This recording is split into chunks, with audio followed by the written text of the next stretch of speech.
बिस्मिल्लाहिर्रहमानिर्रहीम। अस्सलामु अलैकुम वरहमतुल्लाहि वबरकातुहू। उम्मीद करती हूँ कि तमाम देखने वाले खैर वाफियत से होंगे, अल्लाह ताला की रहमतों के साए में होंगे। तो मेरा उन्वान अहादीस नबी सल्लल्लाहु अलैहि वसल्लम, मौजू चल रहा था अज़ान का बयान, जिसका हवाला बुखारी शरीफ की किताब। तो आज की हदीस है कि सहाबिया उम्मुल मोमिनीन हज़रत आयशा सिद्दीक़ा रज़ियल्लाहु तआला अन्हा बयान फरमाती हैं कि रसूलुल्लाह सल्लल्लाहु अलैहि वसल्लम ने फरमाया, जब खाना हाजिर हो और नमाज के लिए तकबीर कही जा चुकी हो तो पहले खाना खा लो।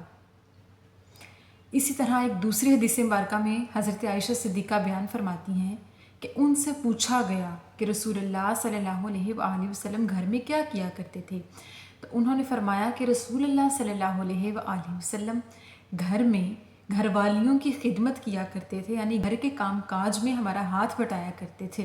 लेकिन जैसे ही नमाज के लिए तकबीर कही जाती तो फ़ौरन आप घर के काम काज को छोड़ के नमाज के लिए चले जाते।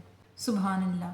तो इन अहादीस मुबारका में हज़रत आयशा सिद्दीक़ा बयान करती हैं कि रसूलुल्लाह सल्लल्लाहु अलैहि वसल्लम जैसे ही अज़ान की आवाज़ को सुना करते, यानी नमाज के लिए कहे जाने वाली तकबीर को अज़ान कहते हैं, जैसे ही अज़ान की आवाज़ को सुना करते वो अपनी दिन भर की अपनी तमाम मसरूफ़ियात को छोड़ के, तमाम काम काज को छोड़ के फ़ौरन से नमाज के लिए मस्जिद में चले जाया करते।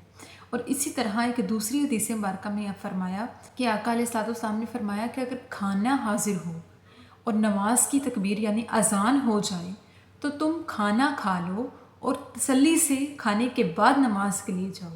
यानी अगर कोई शख्स खाना खाने के लिए बैठने लगे, यानी खाना उसके सामने मौजूद हो और साथ ही अज़ान हो जाए, तो वो ऐसा ना करे कि खाने को छोड़ के पहले नमाज की तरफ दौड़ पड़े कि जल्दी से पहले नमाज ख़त्म कर लूँ, उसके बाद आराम से खाना खाऊंगा।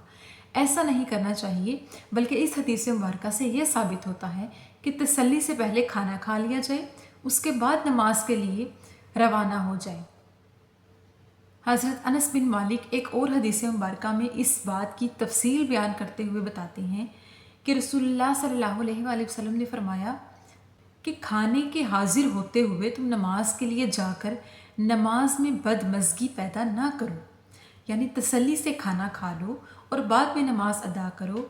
क्योंकि अगर कोई शख्स ऐसा करे कि जिसके सामने खाना मौजूद हो और वो पहले नमाज के लिए रवाना हो जाए, तो नमाज में उसे खाने के ख्याल आएंगे, शैतान की तरफ से वसवसे आएंगे, जिसकी वजह से वो ठीक तरह से नमाज नहीं पढ़ सकेगा।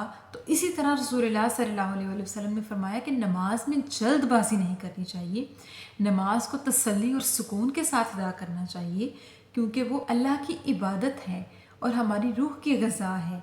लिहाजा हमें तसल्ली से पहले अपनी भूख को मिटा लेना चाहिए, खाना खा लेना चाहिए, खा इकामत ही क्यों ना खड़ी हो गई हो। हज़रत अनस बिन मालिक फरमाते हैं कि आप सल्लल्लाहु अलैहि वसल्लम ने यह भी फरमाया कि अज़ान के बाद खा इकामत ही क्यों ना कायम कर दी गई हो, पहले तसल्ली से खाना ख़त्म कर लेना चाहिए, उसके बाद जाके नमाज अदा करनी चाहिए। तो इसी तरह हम में से भी जब कोई खाना खाने के लिए बैठने लगे और अज़ान का वक्त हो जाए तो हमें पहले खाना खाना चाहिए और बाद में नमाज अदा करनी चाहिए।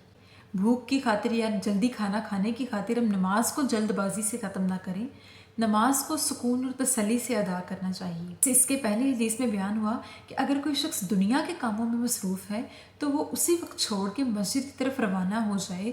उसके लिए ये ज़रूरी है कि दुनिया के कामों से ज़्यादा अफजल तरीन नमाज है, यानी अल्लाह के इस फ़र्ज़ को ज़्यादा अफजल तरीन करार दिया गया कि वो जब भी अज़ान की पुकार सुने तो दौड़ पड़े।